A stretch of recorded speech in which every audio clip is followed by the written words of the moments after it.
可以分成2个东西：投资自己跟投资市场。请开始理解一个东西叫杠杆。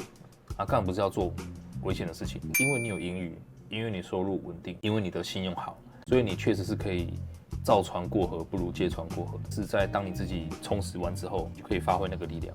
比如说刚刚稍早提到的创业，现在有这2万，你开始有一些 idea， 你跑一跑发现说，如果有一个可能是送餐专用的社区导航，可以拿去募资啊。那反正募不到，我继续做我的工作也是可以的。在这个过程当中，我的2万块随着时间过去，我比较不担心饿死了。我1个月花2万，存2万，是不是？当我存了6个月之后，我其实可以6个月不工作。